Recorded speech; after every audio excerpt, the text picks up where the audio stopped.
work in the room, we may call it something else before we get through tonight. When Eleanor Powers, our director, were looking to see how we would do this performance, those of you that came last time, we had 3 speakers, and it went very well, and we were trying to figure out how we would do this time, and we narrowed the list down to about 5 people and said, well, we need to pick 3 out of it. And so we started putting 3 people together that would give us some variations. And every time we'd look at the 3 folks we put together, the first time they looked more like the 3 wise men or the Holy Trinity or the... Out of this list? Yes, out of that list. Yes, Carl. We didn't have you in there, so we were lucky. Some even looked like the 3 wishes a genie would give you. So we said, no, that won't work. So we moved them around again and picked 3 more, and those 3 looked more like the Kingston Trio. Moved them a little bit more. They kind of looked like 3 Dog Night. And then kind of came out like 3 Men and a Baby, if you're familiar with that movie. And then we said, well, let's go with another 3. We grouped them together. Ended up with the 3 Musketeers. They kind of looked like the 3 Amigos. Then they kind of looked like 3 Bean Salad after we looked at it a little bit. Then we made another move, see what 3 would work out. Then they started looking more like 3 Men in a Tub, 3-Ring Circus. You know where I'm getting to, right? And then 3 branches of the government that are real dysfunctional as they are right now. We made one final move to see if we could come up with 3, and they looked exactly like the 3 Blind Mice, kind of like something that happened at 3 Mile Island, and then finally it just all looked like the 3 Stooges. So we decided we can't get on that 3 thing, we better go to 5. So that's how we ended up with 5 tonight. We just couldn't get 3 together that made sense for us. So I'm more than honored to welcome you here tonight to enjoy the festivities. I'm sure, as I saw some of you coming in, I'll reiterate, some of you are here to protect your personal name or your family name. And if you are, you need to move down to the front so you can get to the speakers a little bit quicker. We did not search for weapons tonight, so if you're offended, please keep in mind we have some former policemen around here, and they'll take care of everything for us. We have 5 wonderful speakers tonight, and we have a few little surprises for those speakers that they don't know about. And with no further ado, I'm going to turn it over to our Performing Arts Director, Eleanor Powers. Eleanor, for the introductions. Hey, welcome everybody. It's good to see such a crowd here. That's nice. We are excited about our speakers tonight. Before they come on stage, I want to tell you a little bit about our upcoming season, what we're having going on in the Performing Arts Center. Friday night at 7 o'clock p.m., Cindy Leggett is going to have her Latta Community Singers here. And Cindy, it's called American Grassroots Musical. Is that it? Where's Cindy? Right. Grassroots American. Okay, Grassroots American Musical. And it sounds very good. It's all music. A lot of it's music you know, and there's no charge. So please come back Friday night at 7 o'clock.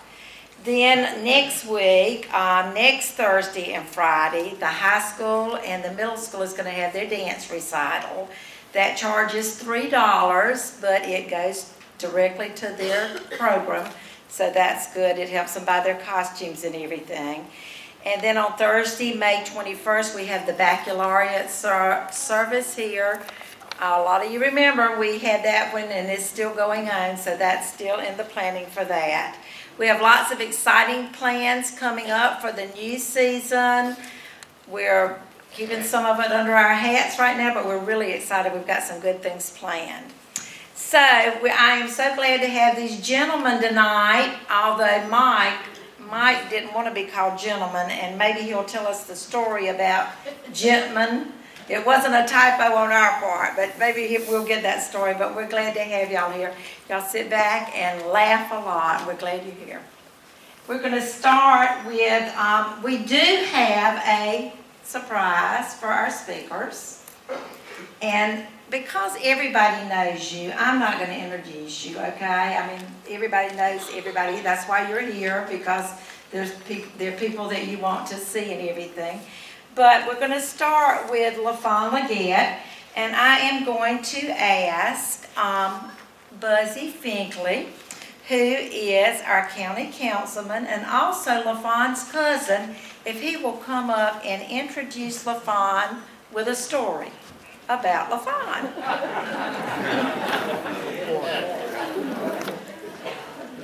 It's only fair, isn't it, to do this a little bit? Thank you, Helen. You can go on stage, or you want to stand down here? Ellen called me the other night, and she says, would you introduce LaFawn again? And I said, it would be a pleasure. She said, I've talked to two people, and they have some good stories they could tell on them, but they're scared they might get sued. And I figured that was either Dr. Kirby or our friend Freddie Ellis. And I said, well, he won't sue me. We're too good of friends. And I said, I know a lot on him. And then I started thinking, what do I know that I can tell that I'm not telling on myself? I mean, everything we were involved in. I'm 2.5 months older than LaFawn, and so he lived across the street from me until we were a teenager, and we didn't have anything to do but play and have a good time. We didn't have video games like these children have now, cell phones. We didn't get a TV until 1954, and it was so snowy. I mean, you couldn't hardly see anything, but we really enjoyed it. We both got bicycles when we were 4 or 5 years old for Christmas, and our fathers got us bicycles that were really too big for us. I mean, our feet wouldn't touch the ground, so we were going to learn to ride bicycles. They got what they call a fish box, a wooden box, and LaFawn put one up in his yard, and I had one in mine. And we got on. We had good balance. We learned to ride the first day. He took off from his driveway. I took off from mine. Rice Street was out here. We hadn't learned to turn yet, so we ran into each other head on, had a bad wreck. We had some bad bicycle wrecks on Rice Street. I mean, bad wrecks.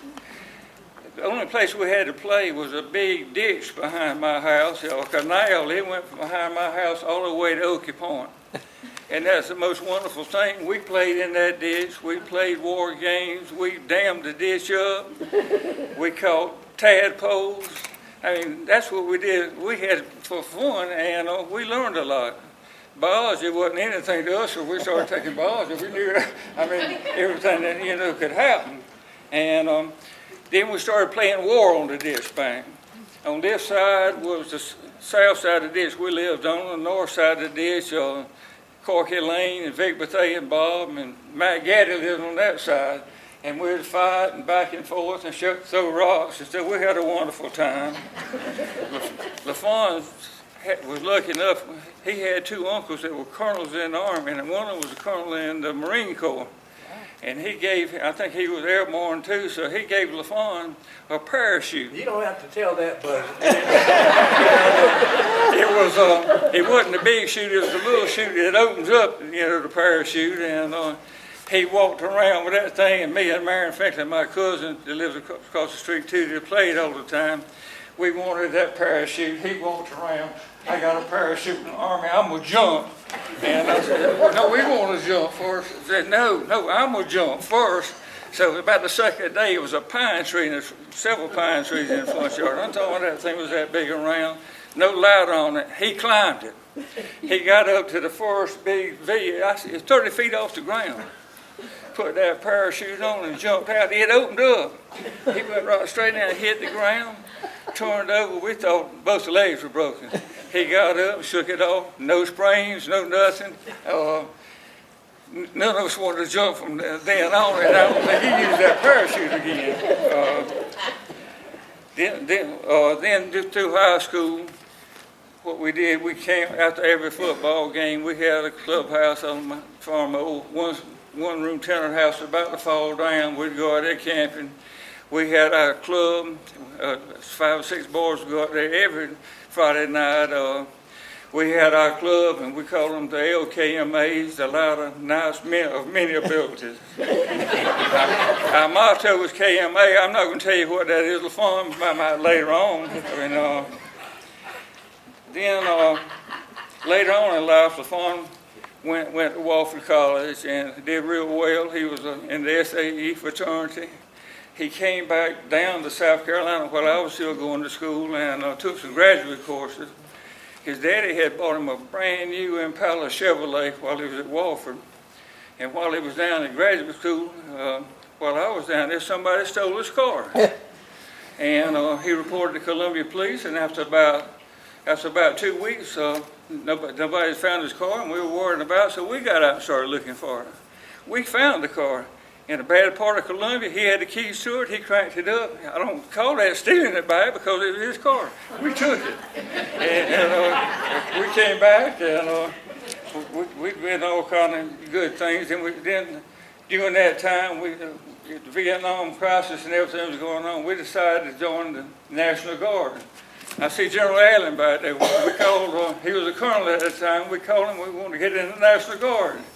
And he lined up everything for us. We got into Mullins' unit, and they said there were so many people going to basic training that we could do our basic training in Mullins. Y'all not going to have to go.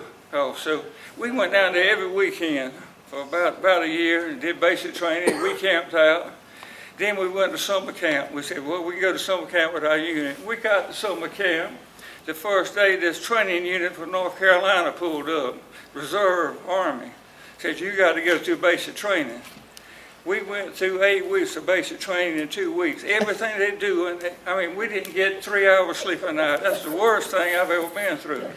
Then we got back. We got it made. We ain't got to go to basic training. The phone called me and said, I got orders to go to Fort Jackson. I said, what? Fort Jackson for basic training. I said, oh my goodness. And he left. I said, well, they hadn't called me yet. And then about 2 or 3 weeks, I got my orders. Said, report to Fort Bliss, Texas, in El Paso. I said, for basic training. So I went there. LaFawn left Fort Jackson. He went to Fort Benning. He was a radio operator. He could do the Morse code. He could do it all. I went to Fort Bliss. After that, I went to Fort Huachuca, Arizona as a radar mechanic. Then we came back. Everything was going good. LaFawn started practicing law and Latta. And during that time, he started making some money, so he loved to go to auctions. I mean, he loved, and he would buy things, especially hardware items and that kind of stuff. And I think those Lionel trains that one of his uncles gave him, he had more Lionel trains. I mean, the whole engines that are worth a fortune today. He got interested in trains. He bought him a caboose.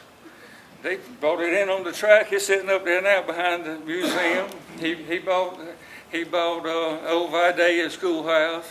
Then later on, he moved out in the country, and he's got his own village out there. He's got a country store. He's got several barns. He's even got a fire truck. And he's the fire chief because all of his children went together and bought him a real fire hat. It's got number 1 on it. He's the chief out there. I'd like to now really introduce you my cousin, who I'm very proud of, LaFawn Leggett, who's done a lot. He's traveled. I know he's got a lot of good stories to tell.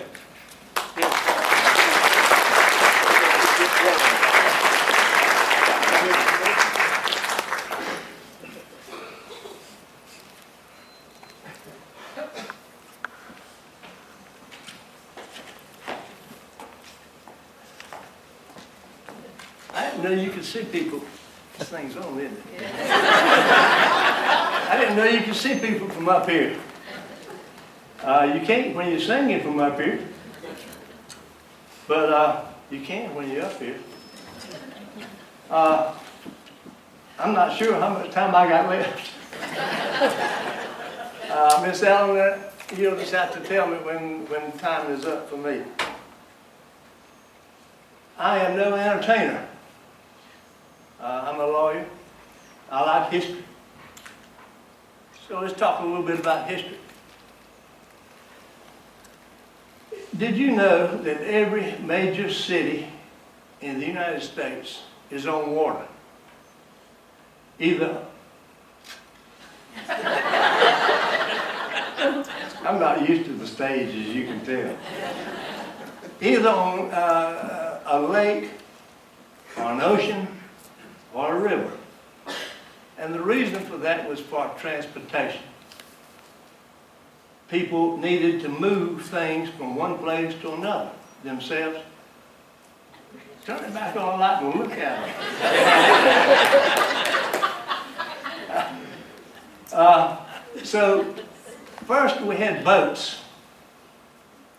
And then after boats we had dirt roads. Then after dirt roads we had railroads. You know, that's the reason for Latta is when the railroads came through. And for those that don't know, those younger people, at first there were 2 tracks parallel to each other coming through Latta. Railroad was a very, very important means of transportation. And then after that we had paved roads. And after that we had airplanes. And after that we had the interstates. Now I'm not sure what we're going to have next. But I guarantee you it hadn't stopped. So, Latta being a railroad town, the reason for Latta is because of the fact that the railroad needed a depot. Farmers using horse and wagons couldn't go but so far in a day and get back home. They figured 7 miles with horse and wagon. And so about every 7 miles they had a depot, and Latta was one of them. Let's take, for example, Florence, Mars Bluff, Sellers, Latta, Dillon, Hamer, Rolla, and right on up the line. But the earliest form of transportation was walking or running. So enough of history. I want to tell you a story about running and about some characters in Latta. One of them involved Dan Shine. Every afternoon at 5 o'clock, there would be a group of people that would go down to what we call the Glass House, which is now King's Pizza, thank you, and drink coffee. There'd be 15 or 20 of us every afternoon. We could talk about current events, we could swap lives, we could play liar's poker, and just have a jolly time. And anyway, somewhere around the 80s, early 80s, I started running. Carl Edwards and myself would run every afternoon, 5 o'clock. We didn't miss it. Didn't matter about the weather at all. Raining, didn't matter. Snowing, didn't matter. Sleet, didn't matter. Ran every afternoon at 5 o'clock. Well, Buddy Shine happened to come about this, and he said that he would outrun me at 100 yards. I said, well, you know, that sounds like a pretty good proposition. 100 yards. He said, yeah. He says, I'm 20 years older than you, and if you give me 1 yard for every year you're older, he is older than me, I'll bet you that I'll outrun you. Well, I was younger and foolish at that time. And I took that bet. I believe it was $5, but I forget what it was. Anyway, the crowd there heard that bet. And so we arranged, the bet was that we would run 1 month from today.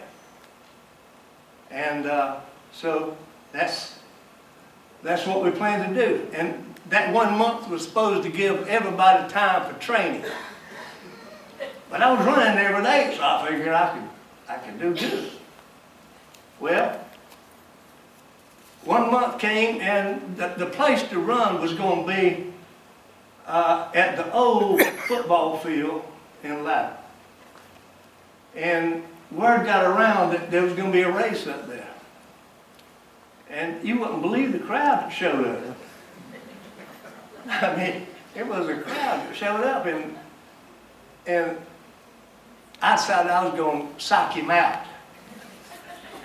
I went and bought an Evel Knievel sweatsuit. I mean, it was red with white stripes and blue stars all over. I mean, all the way down. I had a towel around my neck like a boxer, you know. And Corky Lane was my trainer. And so we pulled up there, and Buddy Shine's already there. You know what he has on? Oh, I forgot about the shoes. I borrowed some track shoes from somebody. I forget who it was. But I had some track shoes on. Well, we pulled up, and there was a crowd there, and there was Buddy Shine in the field waiting on me. You know what he had on? This is no kidding. He had on a t-shirt, khaki shorts, and barefooted. I said, he done signed me out. Anyway, we started at the other end of the field. I was on the goal line. Buddy Shine was on the 20-yard line. Man, that's a long way. And I thought to myself, well, you know, if you start off too fast, you're going to pull something. I said, you better take the first two or three steps, take them easy. But then turn it on. And I said, I'm not going to look at him until I get to the 50-yard line. Well, Ed Amlins was there. He was chief of police. I mean, we had a crowd there. And he fired the starting gun, and we took off. I didn't look. First several steps were very easy. After that, I was wide open, and I back up a little bit. During that 30 days, I didn't know if I could run 100 yards. I mean, you know, with some speed, I could jog. I'm talking about running.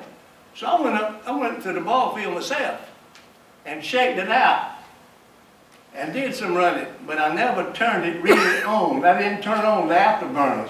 I just did a real fast jog, you know. So I could make it from one end to the other. And going back to the race itself, he fired the gun, and we start off, and I don't look. I'm focused. I'm on the side next to the crowd. There's nobody on this side, but everybody's on this side. And I was just running, and we were probably 30 yards apart between us. And he got down to about the 30-yard line.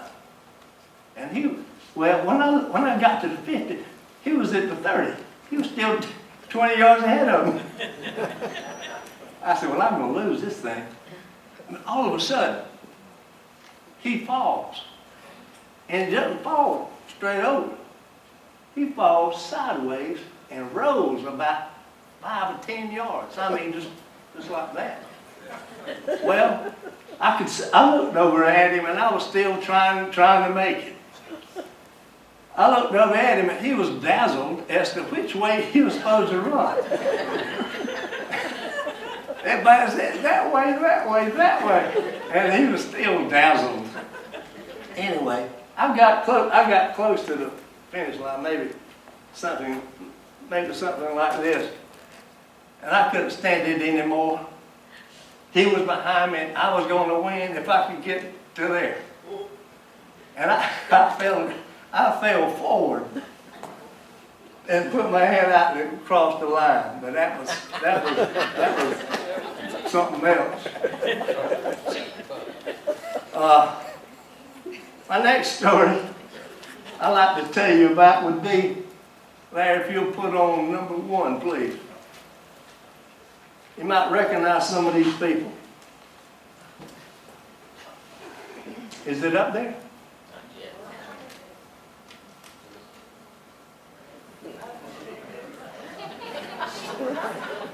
You don't recognize these people?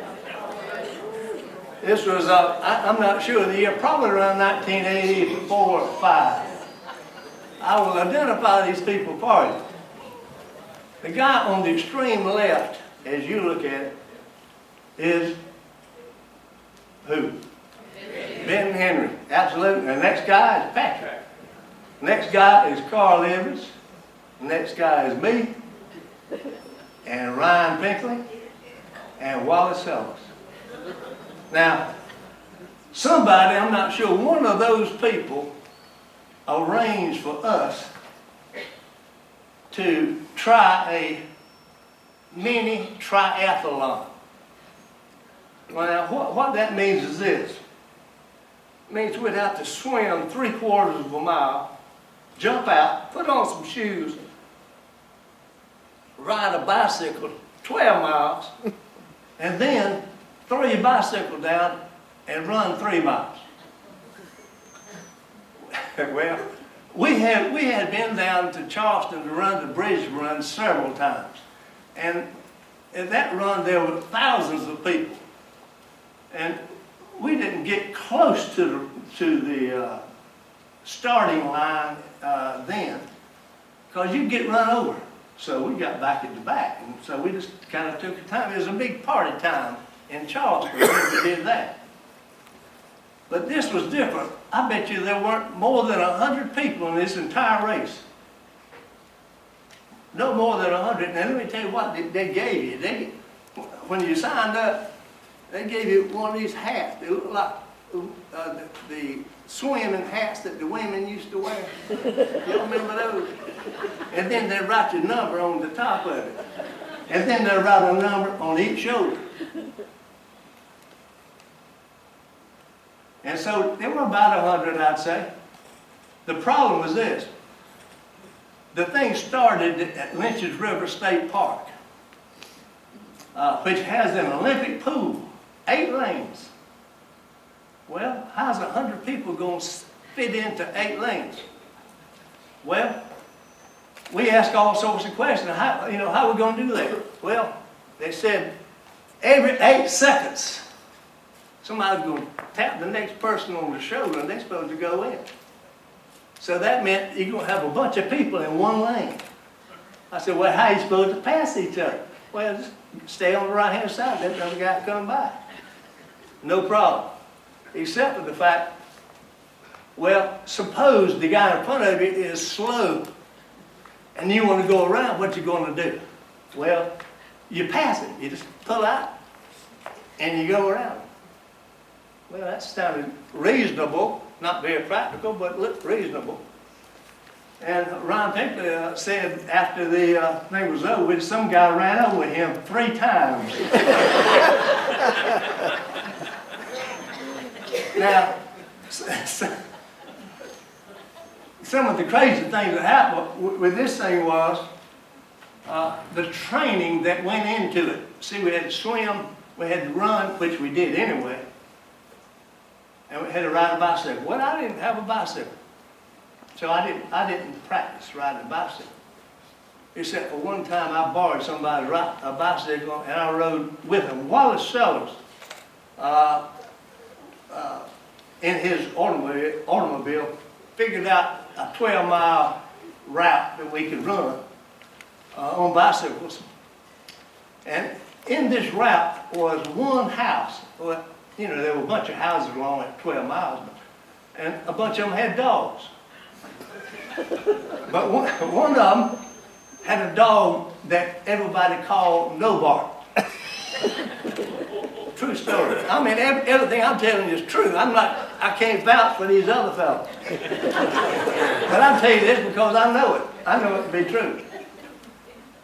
I borrowed this one bicycle and I was going to go with them, and they told me in advance that when you get to this house, we're going to slow down before we get there. Save you energy. Because you're going to need it when you get in front of that house. All these other dogs and all these other houses that we went to, the dogs would come out, they'd bark, bark, bark, bark, and they'd chase you a little bit and they'd fall back, you know. Well, No Bark. He didn't No Bark. I mean, they told me this is the house. They told Ryan this is the house. Ryan and I were about side by side. I speeded up. And Ryan was just sitting back there, just pedaling away. And all the other dogs had fallen off. They had barked and fallen off. But here comes No Bark. Now, No Bark, he never said a sound. But when he came baring his teeth. He wanted tire or he wanted blood. I'm not sure which.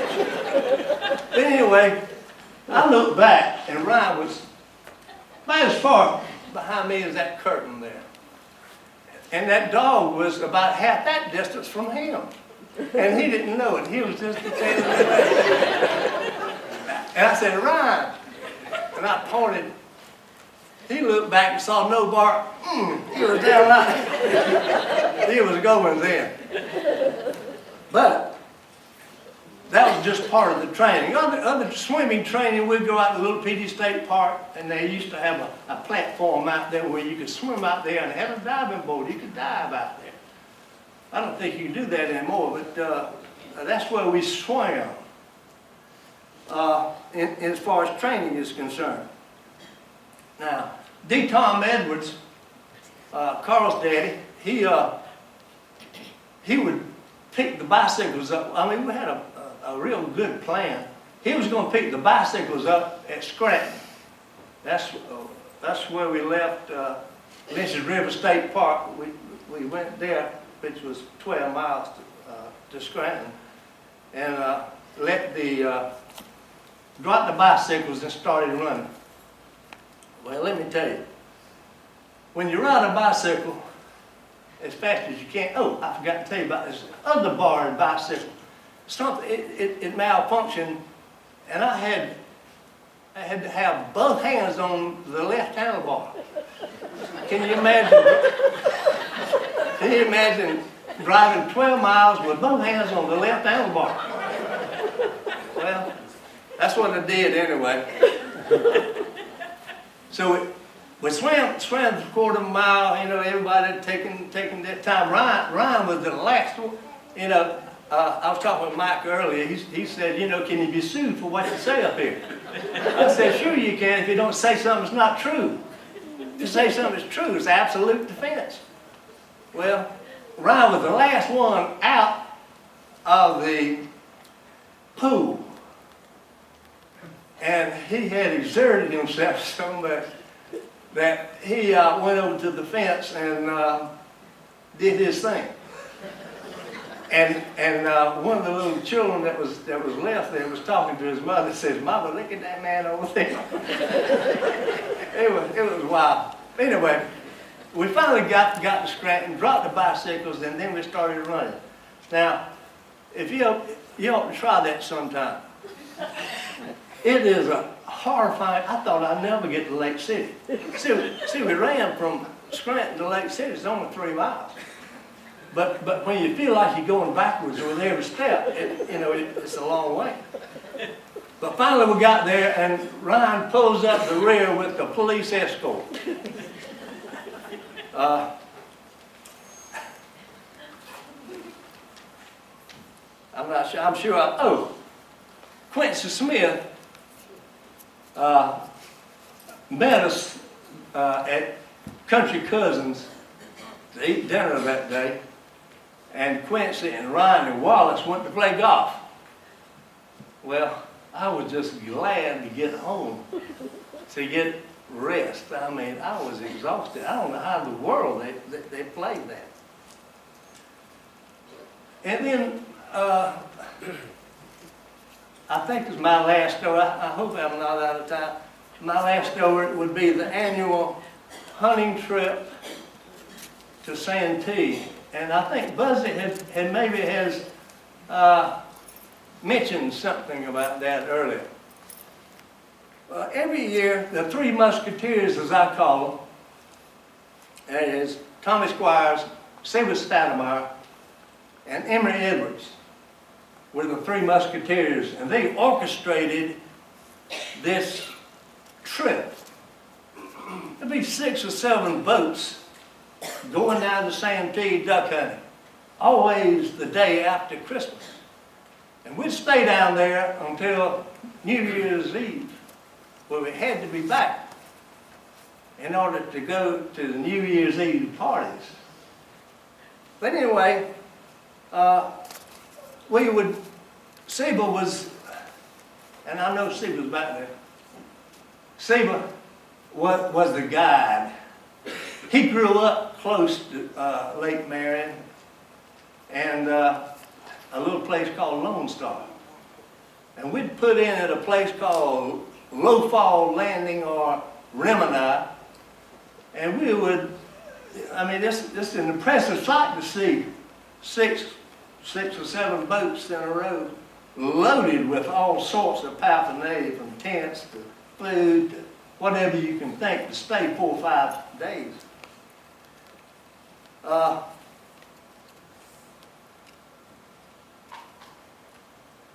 We would put in and then go across Lake Marion up to the river. It is the Santee River, which was made up of the Congaree and the Wateree.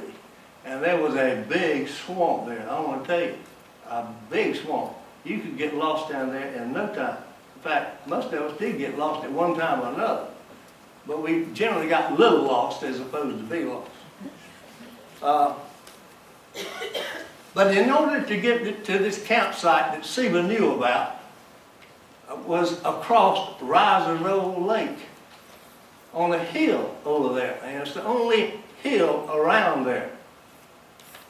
Everything else was water. Anywhere else you went by boat. We would hunt every morning about an hour and a half. Every afternoon about 2 hours. Between those times, we had a lot of time to kill.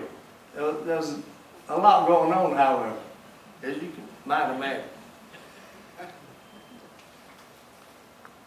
On one of these trips, Buzzy, I'll get back at him a little bit. He put a parachute deal. Buzzy decided for some reason he had to go back early. And he had his own boat and he had his car and trailer and everything. And in order to get to that lake, which was off of the river, he had to go through about a 200 or 250 yard cut that was actually dug to flood that lake for rice. But over the years, of course, trees had fallen and blocked. You'd have to go from one side to the other. And Billy, you can understand that. Where in order to get through, you'd have to go from one side to the other, or maybe under a log. Anyway, Buzzy was going to go back early, but he left the camp early enough to where he could get back there without any problem. Well, the water was going out of the lake at that particular time, and it was cold, cold, cold.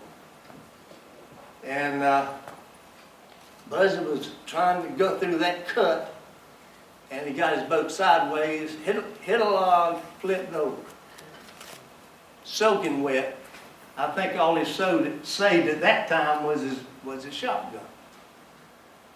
Well, it's kind of unwritten thing, I think, Seba, that if you get into trouble, you just fire 3 times. And somebody will hear you and try to go get you. Well, we heard the 3 shots fired. Well, next thing I know, I'm getting ahead of myself. Tommy and Emery jump in a boat and they take out across Riser's Lake over to the cut. And they find Buzzy standing on a little hill about to freeze to death. And Larry, would you put that second one on, please? That is a picture taken in 1973. And you won't know them, but I'll tell you who they are. Those people sitting on the log was Joe Squires, Mitchell Gardner, Carl Edwards, Henry Brunson, Norwood Gasper Jr., and Buzzy standing up. On the back row is a right big tall fellow. He was a friend of Joe's from the Citadel, I believe. And we never got his last name. We always called him Friend Paul. And then Emory next to him, Tommy, Rocky Brunson, Phil McMillan, Glenn Green, and Buzzy again. Now that was 73. And if you go to the next one, this is another year, but it was either the year before or the year after. And that lake back there is Riser's Lake. And that's the narrow part of it. The guy sitting down on the left is Emory Edwards, Tommy Squires, Carl Edwards, myself. And then on the back row on the left is Seba's brother-in-law, D.K. And I do not recall D.K.'s last name. Joe Squires, he looks like he's in the Citadel. Norwood Jr., Henry Brunson, Phil McMillan, Buzzy Fink, and Buddy George.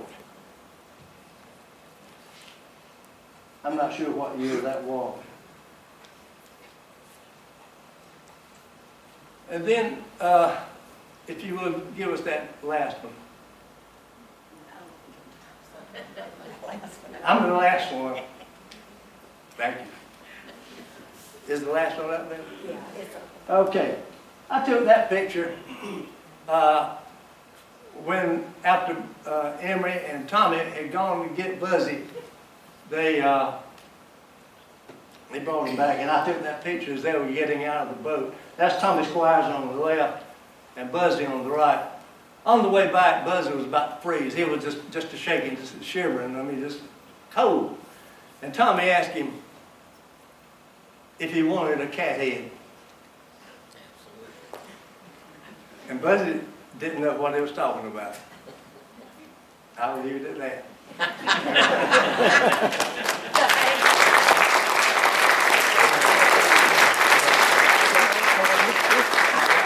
Thank you, LaFawn, and I have heard some of LaFawn's, the rest of his story, so y'all will have to tune in next year for the rest of the story from LaFawn. Johnny Lures is going to come. She's the director of the Chamber of Commerce, and she is going to quickly introduce our next storyteller, Kevin Thomas. And Kevin, I will give you the 5-minute, seal with 5 minutes. Good evening. It's a pleasure for me to introduce Kevin, and I'm going to tell you a little bit about his younger years, okay? Kevin is one of 3 children. He has an older brother and an older sister. Jackie, his sister, was the one who tended to get in a lot of trouble when they were growing up. And Kevin was her protector. And when Jackie would get in trouble, he'd go to his mama, "Mama, please don't beat Jackie. Please, please, please don't beat Jackie. Please, just don't beat her." And she said, and Jackie said, "Yeah, Mama, don't beat me, beat Kevin." And after graduating from USC, both Jackie and Kevin were in Columbia. They decided to share an apartment together. They were to share the chores also. Now, I don't know if y'all know, Kevin is a gourmet cook. And he has every cooking gadget you can imagine. And poor Jackie can't boil water. Kevin would prepare the most elaborate dinners and set the table absolutely beautiful. And at the dinner, he would remind Jackie, "Now it's your turn to cook dinner tomorrow night." Jackie got it covered. She went to the store and bought top-of-the-line frozen TV dinners and fed them to Kevin every other night. Reggie, his older brother, had to watch Kevin from time to time. And as older brothers, you really don't like to look out for your kid brother. But he was supposed to watch Kevin, not TV. Well, Reggie had it figured out. He'd watch Kevin. He'd get Kevin dressed for bed, Said, Kevin, go turn on the TV. Kevin turned on the TV. Said, now go get in bed. Kevin, go get in bed. Well, since Reggie wasn't supposed to touch the TV, Kevin, wake up! I need the channel changed. Come on, change the channel. Kevin would walk in, change the channel. Get back in bed, boy. You're supposed to be in bed. What you doing up? He'd go back to bed. Kevin, come turn the TV off. You know we're not supposed to be watching TV. So Kevin had to wake up, go turn off the TV. Nobody would ever get mad at Kevin for watching TV. At a very early age, Kevin knew what he wanted to do when he grew up. He knew he wanted to be a funeral director. Now with Kevin, practice makes perfect. And they always had a never-ending supply of goldfish. And so when one died, he had a funeral. Now it wasn't the ordinary bathroom kind of funeral. We had a real funeral, okay? He went and got his little cousins, made them dress up. They did scripture, they did songs, they had a flower, and then they had to practice how to carry the coffin bowl. They had to practice that. And if they misbehaved, Kevin sent them home with a stern warning. He reminded them he was the boss. Would you please join me in welcoming the boss, Elder Kevin Thomas?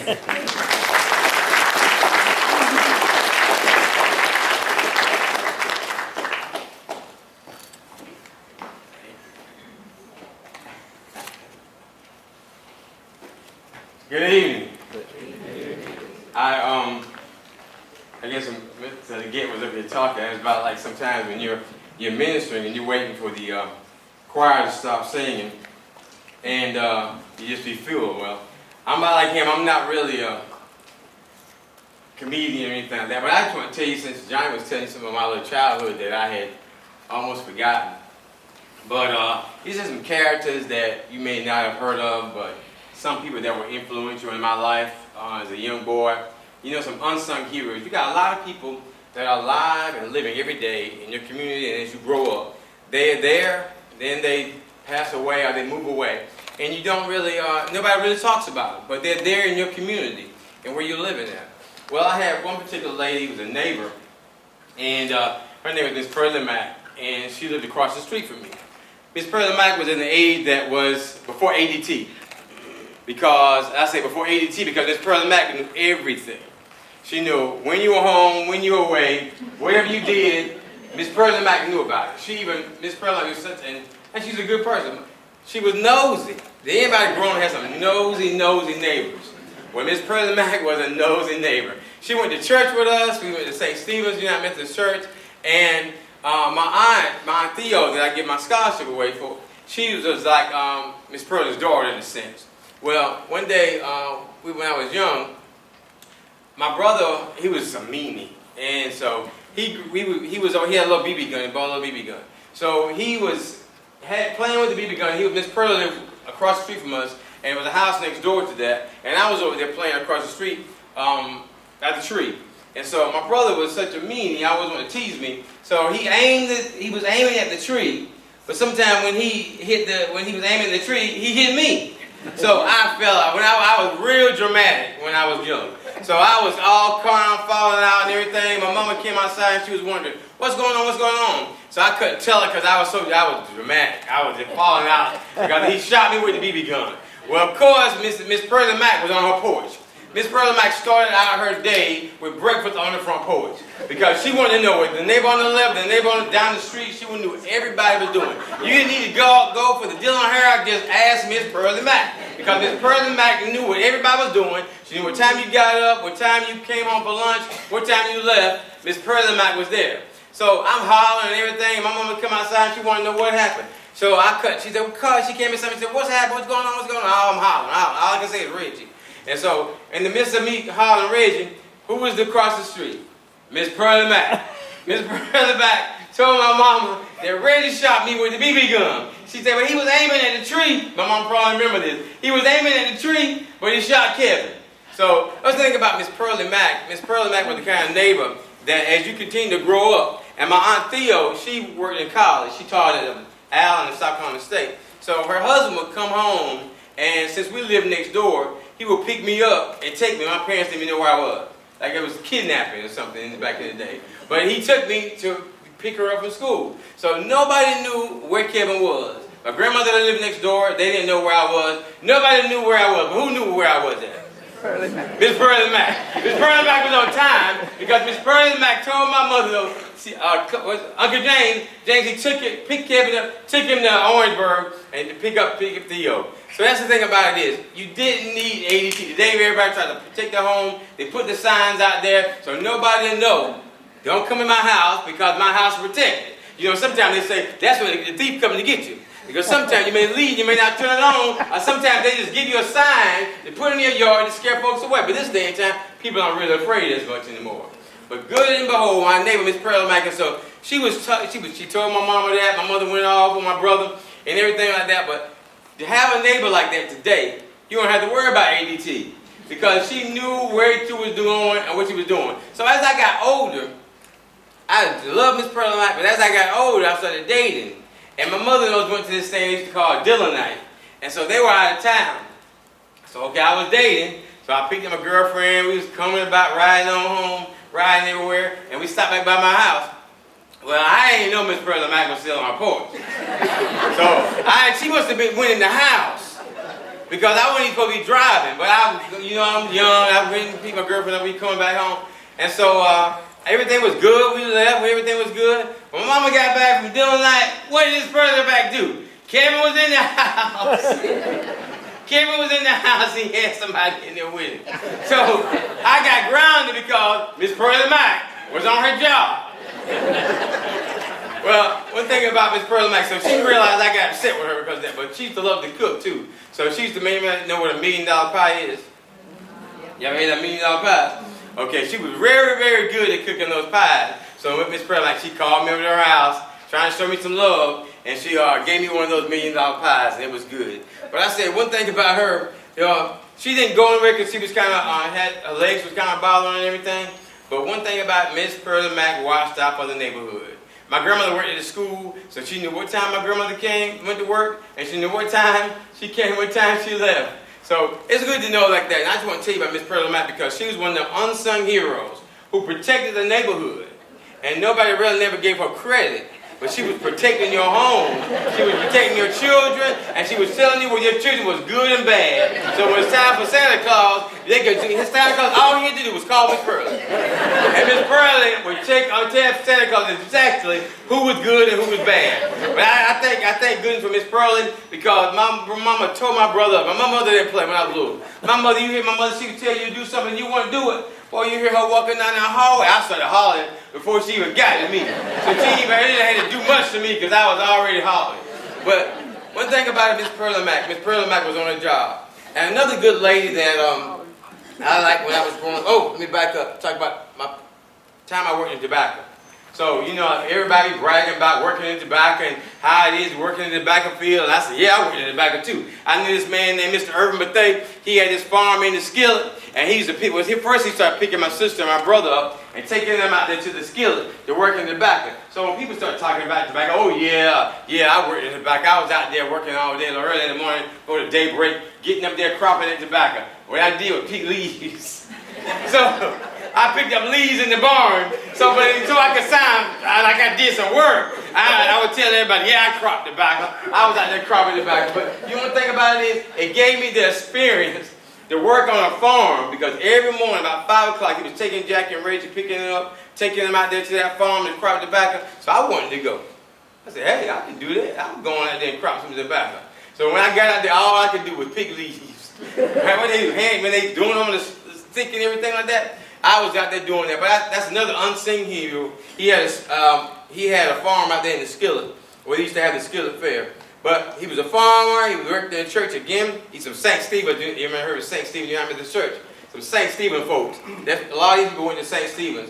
But one of my favorite people, too, that kind of supported me when I was first got in the funeral business, this lady, she was like the Dylan Hair writer. You know what I'm talking about? Miss Rose Ellaby Wright. One thing about Miss Rose Ellaby Wright, she was quick to mouth. She would talk like she was a tiny lady. But she was running. She about like Miss Wiggins. You can't keep up with Miss Wiggins. Because she always on the go. She's always ready and able and energetic. I sometimes wonder how Mr. Carter even keep up with her. Because she's so on the go. But one thing about it is Miss Rose Ellaby Wright, she's a writer for the Dylan Herald and for most Afro-American people, it was a little social thing for Miss Wright to put you in her little column. So every time I think on Thursday, Miss Carter, whenever day came out, if she had you in her column, oh, it was good. Everybody know you because everybody from the north and the south, they read about you in Miss Rosa L.B. column. And so she used to put me in her column a lot, and I appreciated it, and she was good, and she was close to me. Everything I little had, she kind of came and encouraged me and stuff like that. So I'm in the funeral business. So of course, if I'm good friends with you, most funeral directors, you friends with a funeral director, they think they're going to get your body. Whether you know it or not, they're your friend, but if you die, your mama dies, so they think they're going to get your body. Because if they don't get your body, they want, what in the world happened? So if you got any friends, you friends with RL, you friends with Mr. Benny, or you friends with Miss Green, they think they're going to get your body. They're supposed to get your body. So just remember that next time you talk to RL or Mr. Benny, or somebody, myself, Miss Bartell, whoever, you just think they your friend, but they think they're going to get your body. Well, anyway, this leads up to this. Miss Ellis, she was such a good friend. I was writing about me in her column, and so her husband passed away. So I said, Miss Rose, her husband passed away. So I called her up. I said, hey, Miss Rose, how you doing? She said, fine. I said, I heard the husband passed away. And I'm her friend now. She said, pray for us. So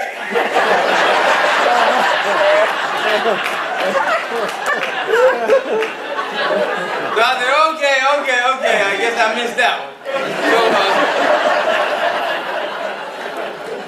So that's one thing about it, is that I'm not going to take too much of your time, but I just want to share with you some unsung heroes in our Dillon community that some of you may have never known, you may have never heard of, but they were influential in their own right. It's people that you see every day, but they're not in the paper, they don't want to be accolades in the church, but they're in your community, they're circulating, and these people are gone now.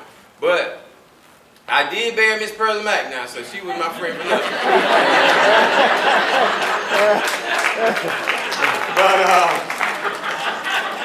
But one thing about it is, when I was growing up, like she said, I just had a thing that I wanted to be a funeral director. So, like Johnny was saying, I can tell you, my dad always had little watch cases. So, as a child, when we had the goldfish would die, I wouldn't feel too bad. He kind of just flushed them down the commode. So, I had my little cousins, I would call them over our house, and I would line them up.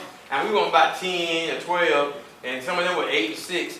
I line them all up and get them together, and we have a little funeral, we have a little choir, we have everything. Somebody didn't even know, but we just had them all together. I put them in line, we go out, then we have a funeral. I say, it was just something about, like sometimes you have an innate vision.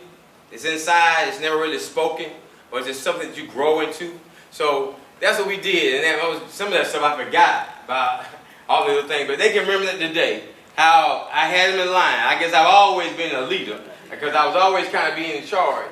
But I think you're growing up, and you can see these individuals, and you can remember them, and know that they influence your life. That's when we continually every day influencing other people's lives that we don't even know, we don't even recognize. But I'm not going to be here long. I'm not going to let you get bored. That's the 4 minutes they say our attention span back and forth. And as a minister, I know when I'm talking, I can tell when I'm losing. You can be there and you can be insistent, but you slowly but surely roll it on the way. So you're looking to the left, looking to the right. You're trying, then you flip into your papers and trying to figure out what I'm going to say next. Am I losing them? Well, Kevin Thomas is over. I'm gone. Thank you so much.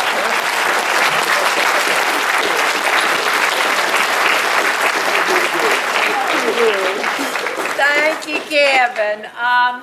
Next we have Miss Helen Wiggins is going to come and introduce her husband. She is the wife of Carly Wiggins, and she is also a photographer. If you see all the flashes going off up here, she does a great job with that. So, Miss Helen, and I'll give you your 5-minute warning. Okay.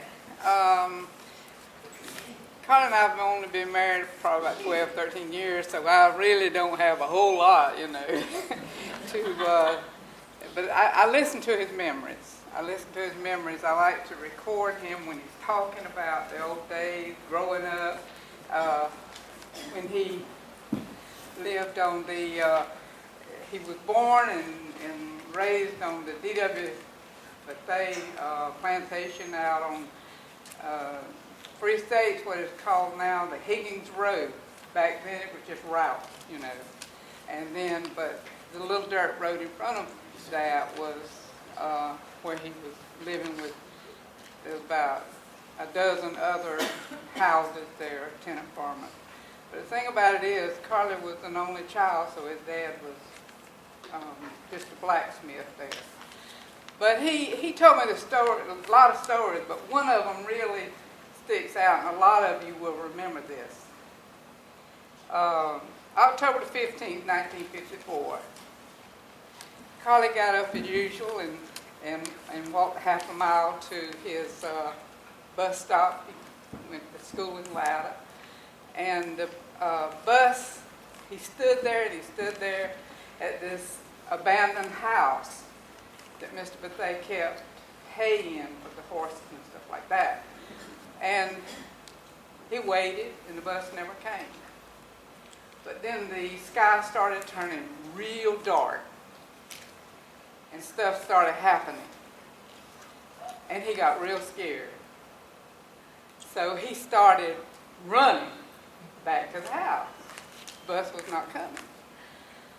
And he ran back to the house, and when he came in the back door, his mother turned on the radio, and they were telling about, you know, Hurricane Hazel. And he just told that story several times, and how afraid he was at that age, you know, standing out there and no bus came, and there was that abandoned house and nobody around, and then when he got in the kitchen, he saw, he said there was a China bear tree in the backyard that he said he looked out, and the China bear tree came up out of the ground and just took a long sail over into a pasture and sat it right back down, straight up. But now I'd like to introduce to my husband, Carly Wiggins.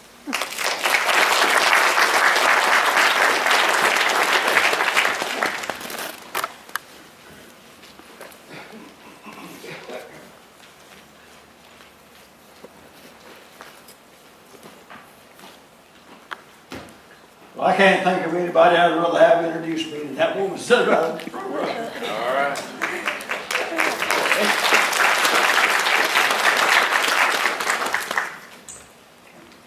And I'd like to say, I think on behalf of these other fellows that have taken part in this event, that on a Tuesday night, Latta, South Carolina, we got a good crowd here, and we appreciate you folks coming.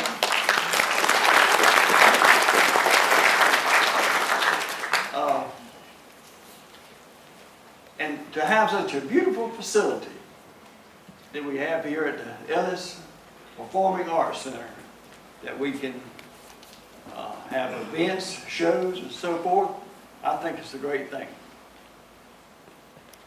A little over, well, almost 12 years ago,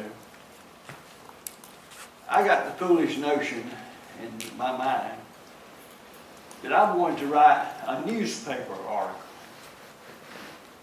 I said, well, I'm only 61, so, you know, I guess I got plenty of time. And never had a day of journalism in my life, never.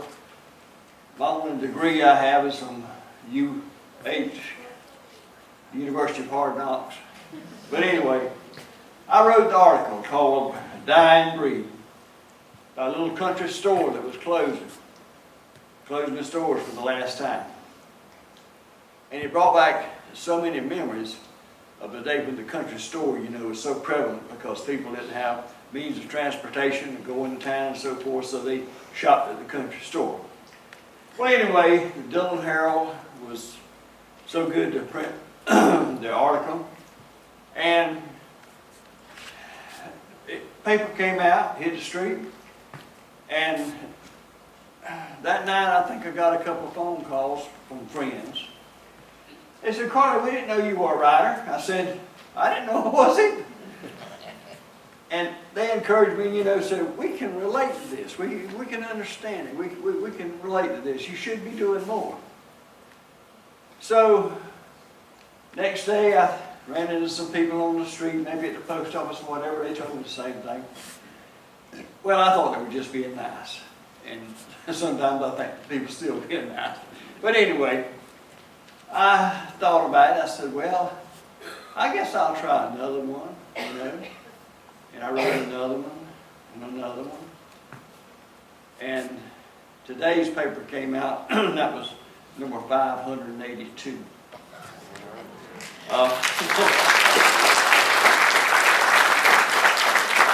I've published 3 books.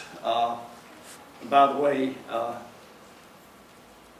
some of them, well, my first book, Remembering Dillon County, came out. A lot of people didn't know me maybe as good as they do now. And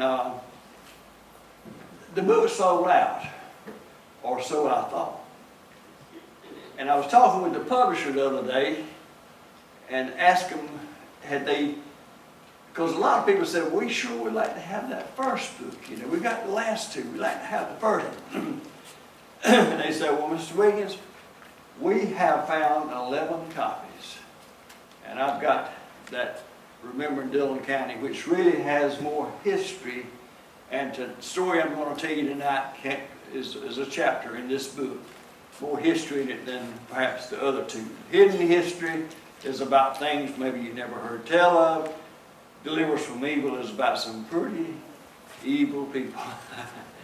But anyway, I'm here tonight to tell you a story about perhaps one of the most unusual people to ever live in this part of South Carolina or anywhere. Mason Lee, born 1770 in Martin County, North Carolina. Undoubtedly, he came from a fairly well-to-do family because he was an educated man. He became an accountant. Supposedly, he was good with figures and keeping books. Had a sister named Sally, older sister. She married a Wiggins. And I guess that's one thing that piqued my interest in this story. Anyway, for the first 30 years of Mason Lee's life, he was just a normal person. Just went about, you know, didn't marry during that time. But the summer of 1800, something happened that would change Mason Lee's life for the rest of his life. During a violent thunderstorm, he got struck by lightning. Well, he got over the lightning strike. But very soon afterwards, his relatives began to notice a change in him. He acted erratic. And he withdrew from his family, especially the Wiggins. And as this story unfolds, you'll find that he developed a deep hatred for the Wiggins family.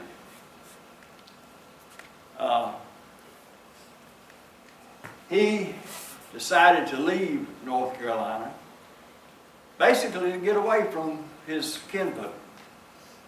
He moved to Washington County, Georgia, and stayed there about 8 years.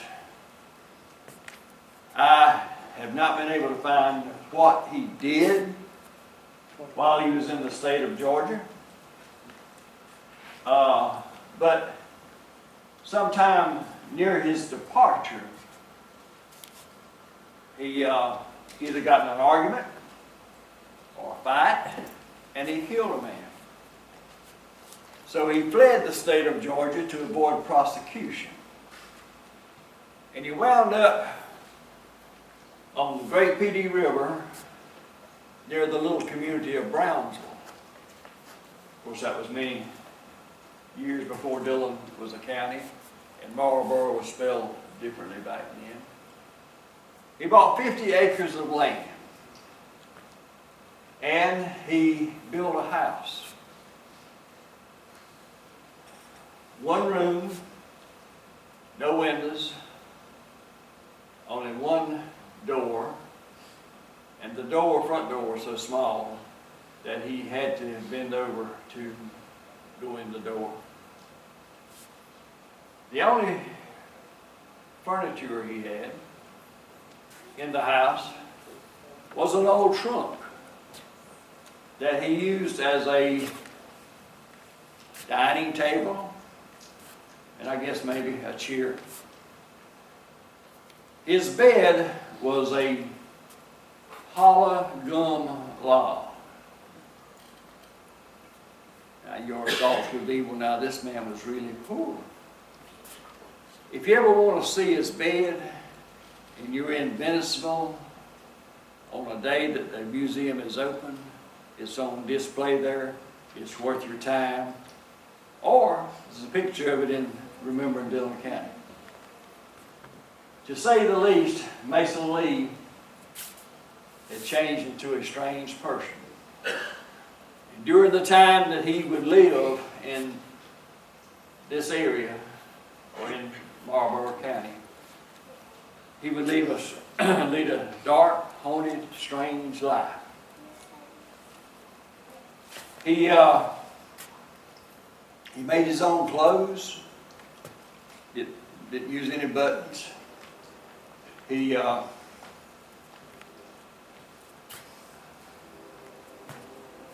walked into a livery stable in the village of Venice,ville at that time. Told the man he wanted to look at some horses. So he picked out a horse he liked, and they agreed on a price. The man sold him the horse. And the first thing Mason Lee did was to pull out a long, sharp knife and cut both of the horse's ears off and his tail. The man said, "What in the world are you doing?" He said, "My animals don't have time to swat flies. Also, it'll make them poor. Make them lose weight." He said, "I do all my animals like that." When he built that house, he put a stable on each side of the house, and his pig pen right directly in front of the house. You think he's a little bit off? So, as time went by, people in the community began to say, "Well, this man's probably a lunatic, you know. He's got a bad case of mental problems." But he continued to buy land. He bought 1,000 acres of land to grow peanuts and never planted the first acre. He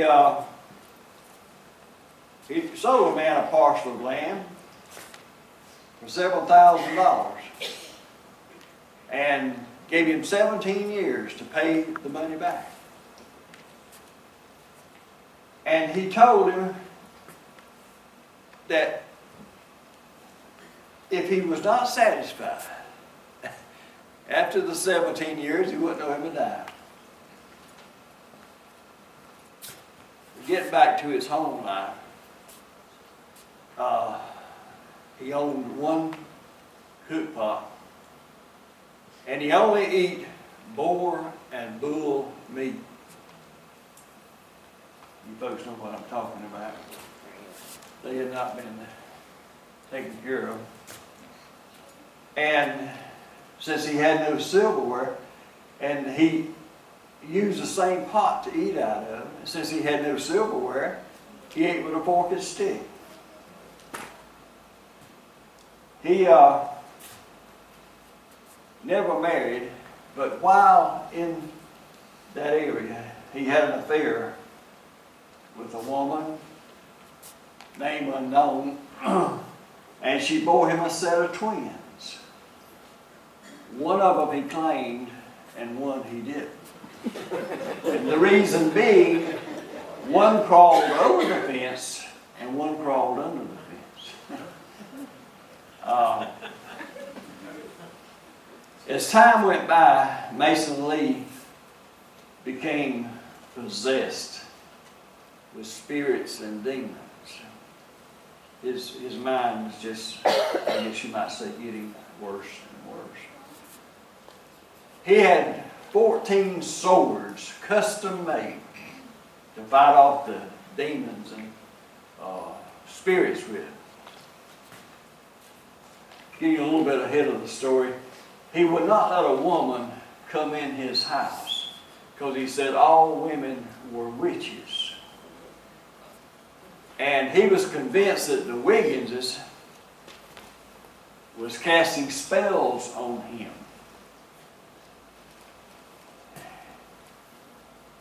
His coat was an old blanket with a hole cut in the middle, you know, to go over his head.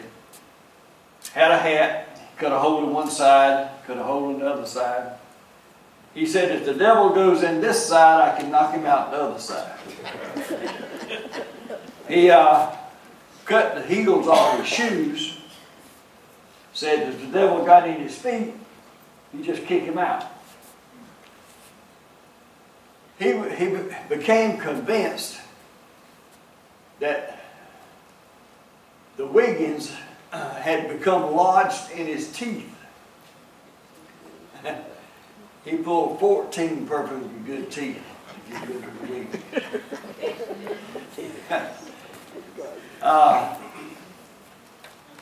But he lived in, he came to Marlboro County, or in that area, in 1808. In 1812, Mason Lee became sick. He went to Darlington County to a Mr. DeBose that he had done some business with. He bought some land from. He told Mr. DeBose he was ill and felt like he wouldn't live too much longer, and could he stay with him until his death? He would pay him, you know, for his trouble. Well, it was common knowledge that Mason Lee would go for months without taking a bath. He didn't wash his clothes. And he told him, he said, I just can't let you come in my house. Mason Lee gave him some money. He said, build me a house in your yard, 5 foot long, 3 foot wide, 4 foot high. About the size of a good big dog house. That's where Mason Lee died. He lived to be 50 years old. They buried him at the old Brownsville Cemetery, which I found out later that he had donated the land. It's now called the Rogers Cemetery, and it's a beautiful cemetery. Mason Lee's grave is at the very back of the graveyard. It was restored in 1957, and it's in the shape of sort of a pyramid. I visited, my wife and I visited his grave, and I felt a little bit eerie, like maybe he's still after the Wiggins. But I guess now we come to the most historic part of Mason Lee. The same year he died, he wrote a will.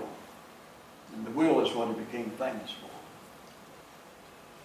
He took it to Bennettsville to his attorney, whose name was Robertson Carlos.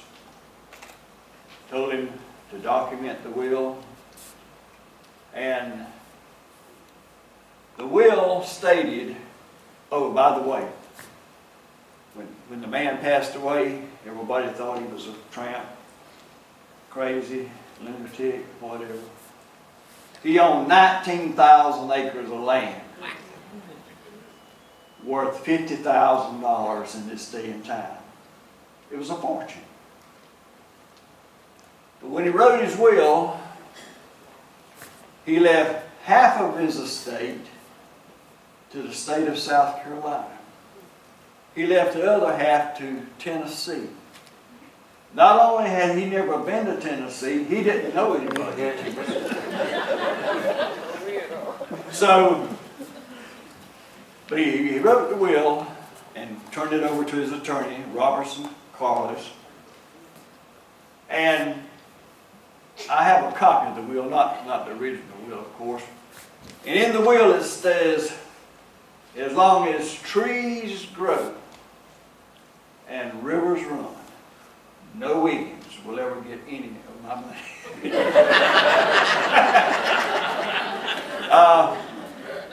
True story. Anyway, he gave him notice to hire the best lawyers in Charleston to see that his wishes were carried out. Because he was determined and he was compelled to believe that they had caused him, all this problem. Well, enter the picture now a man named Baker Wiggins, a nephew of Mason Lee. Mason's sister being older. Baker was born in 1777. Now he had already moved from Martin County, North Carolina, and settled on the PD also. But in the PD community, and he owned land in the Mars Bluff area, and there is a landing. He also had a ferry service because that was before the bridges were built. And he would take people, or hire people to be taken across the river. And on some of your old maps, you will see that Wiggins landing show up. Baker Wiggins was an educated man. I've seen old documents that he signed, he'd done right well. Maybe not as well as Mason Lee. But one big question about Mason Lee is, where did he get his money? Nobody seems to know. But anyway, maybe that came through the Georgia deal, I don't know.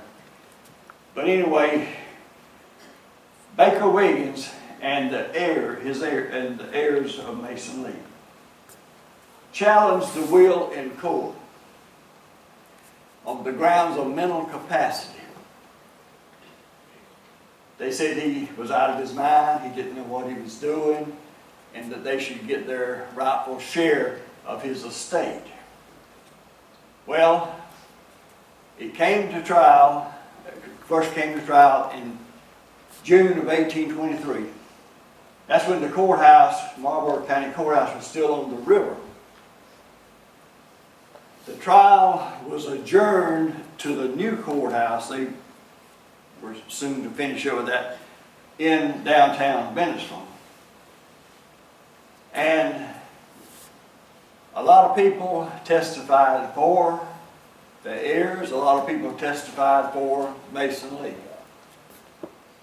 And the jury came up with the determination that even though he seemed to be deranged at times, he could also make good decisions.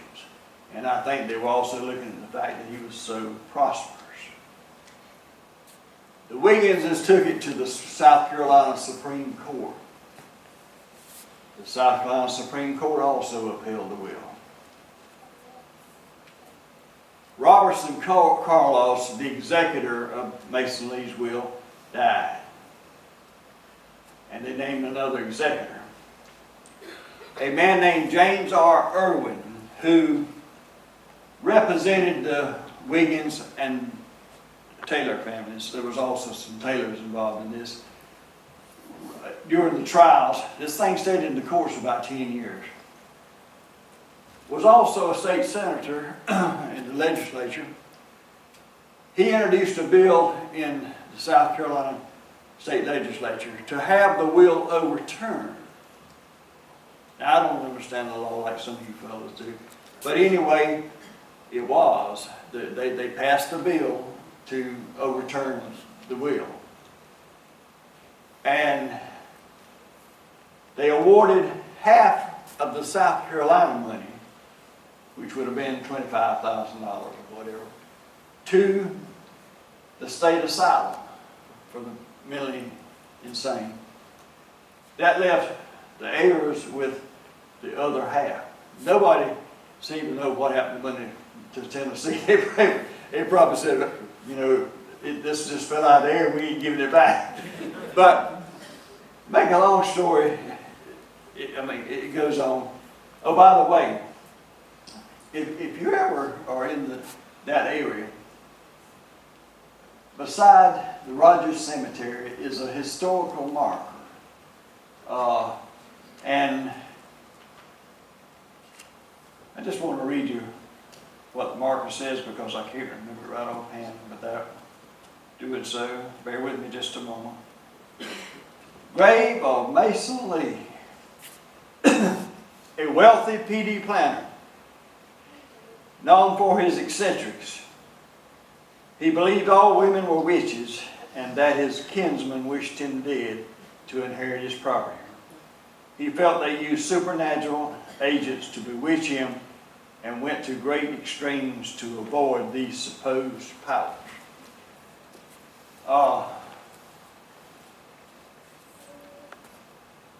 The money that the Wiggins got, well, Baker Wiggins died shortly after this was done. He died in the latter part of 1829.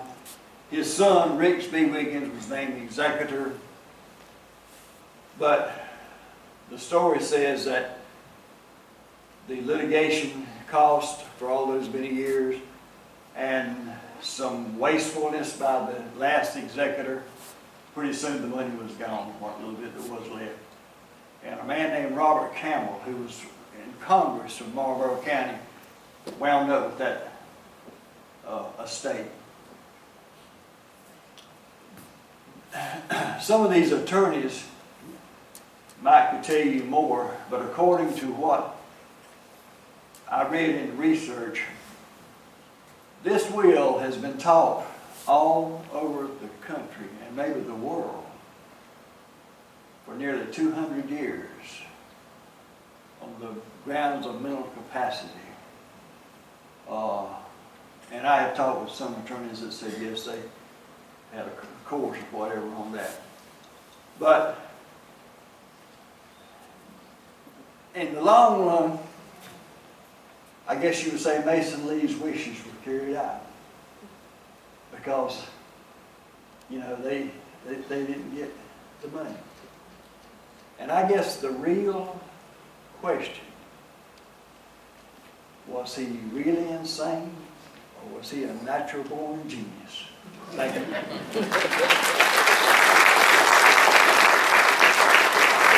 Thank you, Carly. And I am going to